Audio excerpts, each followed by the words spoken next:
All right, let's dive into Instacart today. Sounds good. We've got this really interesting source, 1,000 Ways to Hustle, and they've got this whole section on Instacart. Yeah. And it seems like, our listeners are interested in more than just, like, picking out the best apples. Right. It's about, like, the hustle. All right, yeah. How to make some real money. Yeah, how to make some real money with this. So I guess, like, before we get into that, maybe we should sort of step back. Okay. For anyone who's, like, totally unfamiliar, what exactly is Instacart? I mean, it's like grocery delivery, but it's also kind of more than that, right? Yeah. You're not just delivering. You're like a personal shopper. Hmm. So you had to pay attention to the details. Like picking out the best produce. Oh, so you're not just grabbing whatever's on the shelf. No. You're looking for the good stuff. Yeah. And like if something's out of stock, you got to suggest a good substitution. Maybe even send a quick text to the customer to let them know what's up. Oh, so there's a lot of communication involved. Yeah, so It's almost like a concierge service, but for groceries. exactly. That's pretty cool. And does that mean you're going to all sorts of different stores, not just like the big chain supermarkets? Yeah, you could end up at like Whole Foods 1 minute, then a little specialty shop the next. Wow. So you're really getting a taste of, like, all the different grocery options out there. Yeah, for sure. You might be surprised at the variety, honestly. That's awesome. Now, the source we're looking at, it mentions that, like, orders can be pretty small, like a quick milk and bread run. Right. But they can also be, like, massive. Oh, yeah. You got to be ready for anything. Like, how massive are we talking? I mean, think cases of water, 50-pound bags of dog food, that kind of thing. Oh, wow. So there's a bit of a physical aspect to this, too. Absolutely. You need some muscle for this. Okay, so not for the faint of heart. No. And of course, we're dealing with groceries here, so time is a factor. Huge EE factor. It's all about speed and efficiency. Yeah, you can't exactly be dilly-dallying in the aisles if someone's waiting on their fresh produce. Nope. That kind of brings us to another important point, which is like the whole independent contractor thing. Right. It's super flexible. You can set your own hours, be your own boss, but But there's a flip side, for sure. what's the catch? Well, you're responsible for, like, everything. Gas, car maintenance, Yeah. insurance, Oh, wow. even your data plan. You'll be using that app a lot, and it can really drain your battery. Yeah, I can imagine. And don't forget about taxes. You're responsible for those, too, as a self-employed contractor. Oh, yeah, that's right. So those quarterly tax payments are going to be something to factor in. Definitely. But I guess on the plus side, you can also deduct a lot of expenses, right? That's true. Mileage, for example, is a big one. Okay, so meticulous record keeping is key here. Absolutely essential. Got it. Now, let's talk money. How exactly does the pay structure work for Instacart? So it's not like an hourly wage. You get paid per batch. Per batch. So each order is a batch. Right. And how much you get paid for each one depends on a, well, kind of mysterious algorithm. Mysterious algorithm. Spill the tea. What goes into this magical formula? Well, they look at things like the number of items in the order, the distance you have to drive. Okay, that makes sense. Even the store's popularity can play a role. Huh. Interesting. So it's not just about the miles, but also the potential time it'll take at a particular store. Exactly. So, like, some stores are just notorious for long checkout lines. Right. And maybe you'd get paid a bit more for those batches? That's the idea. Okay, so got to factor all that in. But then there's also tips, right? Oh, yeah. Tips are huge EE. And the best part is you keep 100% of them. So basically, good customer service equals bigger payouts. Exactly. A little extra effort can make a big difference. Now, what about this thing I've heard of, tip baiting? Is that something to worry about? It does happen sometimes, but it's pretty rare. Basically, a customer might lure you in with a big tip offer, then lower it after the delivery. Oh, that's not good. No, not at all. But like I said, it's not super common. Okay, good to know. So let's say someone's listening to this and they're like, all right, I'm sold. How do I actually become an Instacart shopper? What's the process like? Well, it's all pretty straightforward. The application is online. Okay. You provide some basic info, your driving record, consent to a background check, that sort of thing. All right. So pretty standard stuff. Yeah. Of course, you'll need a reliable vehicle and a smartphone. That app is essential. And it eats up your battery, right? Oh, yeah, big time. Make sure you've got a good charger. Good tip. So once you're approved, what happens then? You'll go through some online training to get you up to speed on everything, Okay. and they'll send you a payment card to use for the shopping. Cool. So it's like all set up for you. Exactly. And speaking of being set up, the app itself is like your command center. for all things Instacart. Ah, so that's where you see the batch offers and everything. Yep. And let me tell you, you got to be quick on the draw. Quick? Like, how quick are we talking? Those batch offers can disappear fast, especially during peak hours or in popular areas. Wow, so it's like a real-time competition almost. Kind of. You're looking at the payout, the store location, the items, the distance. So many factors. And you got to decide in a split second whether to accept it or not. Oh, man, that sounds intense. It can be, but it's also kind of exciting, like a game. I can see that. So, beyond those obvious factors, is there anything else you should be looking for when those offers pop up? Well, sometimes you can see the customer's rating. Oh, that's helpful. Yeah, some shoppers try to avoid low-rated customers. To avoid potential problems or bad tips. Exactly. Smart move. Once you snag a batch, does the app kind of walk you through everything? Yeah, you get a detailed shopping list, often with pictures, so you know exactly what you're looking for. Okay, so that minimizes the chance of, like, getting the wrong thing. Definitely. And there's a built-in scanner, too. Oh, handy. So you can double-check everything for accuracy. Really helpful, especially when you have a long list. Yeah, I can imagine. Now, what about those inevitable moments when, like, an item is out of stock? Ah, that's where communication is key. So what do? Just send a quick text like, hey, sorry, they're out of this. You can do that, but it's better to be a little more proactive. Okay, how so? Offers specific alternatives, like, hey, they're out of regular Coke.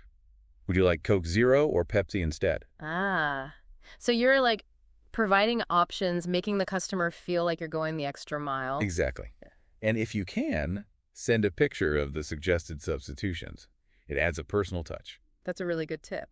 Speaking of tips, those 5-star ratings are super important, right? Oh, yeah, they're like gold. So any advice for maintaining that 5-star status? Well, communication's a big part of it, what we've been talking about. Yeah. But also just be prompt, professional, courteous. The basics.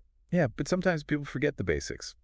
Organize the bags neatly, maybe add a friendly note. Little touches can make a big difference. Yeah, so it sounds like being an Instacart shopper is more than just knowing your way around a grocery store. Oh, yeah. It's about strategy, efficiency, and really mastering the art of customer service. It's a whole skill set. It is.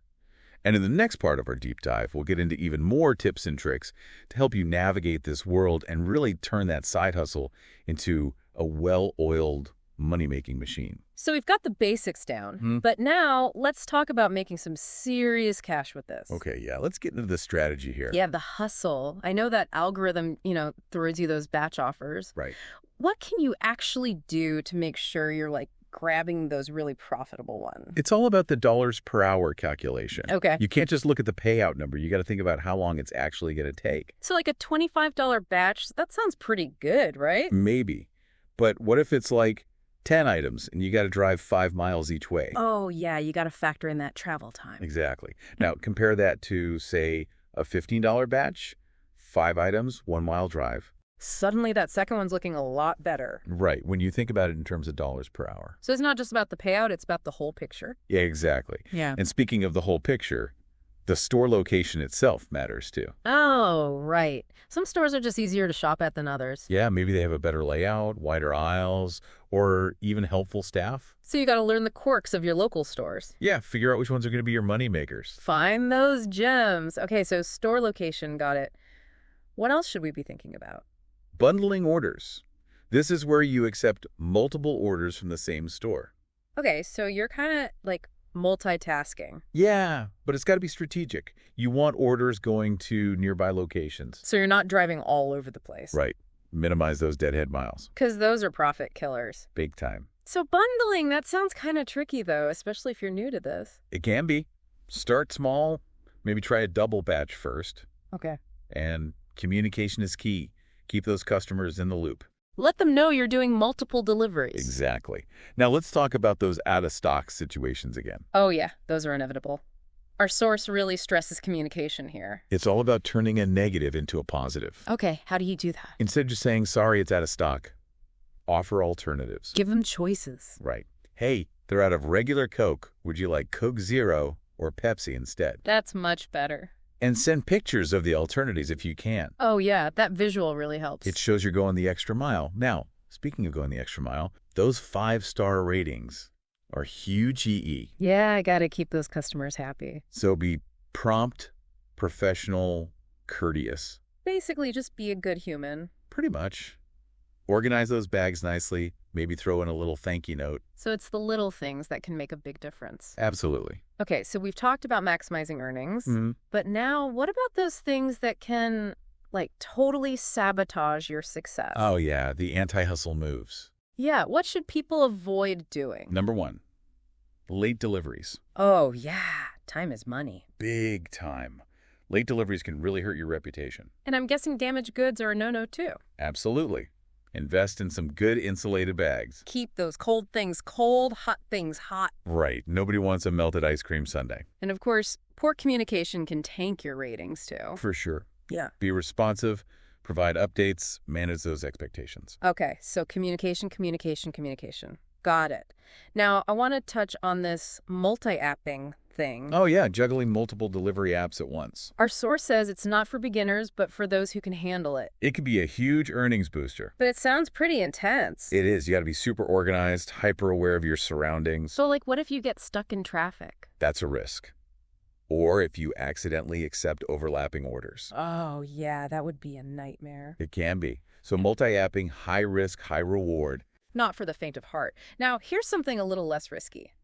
Building relationships with store staff. Oh, yeah, that can be helpful. But isn't that kind of unreliable? Like, what if they're too busy to help? You can't rely on them for everything, Right. but a little kindness can go a long way. Maybe they'll give you a heads up about a restock or help you find something. Okay, so it's about those little advantages. Exactly. And speaking of advantages, tracking your earnings and expenses is crucial. Oh, yeah. Why is that so important? You're running your own business, even if it's just you. Right. Tracking everything helps you identify those profitable times and zones. Make smarter decisions about which batches to accept. Exactly. Data is your friend. Not just something for those algorithms to munch on. Right. So in the final part of our deep dive, we'll zoom out a bit. Oh, Look at the sure. bigger picture of the gig economy and how these Instacart skills can apply to other things.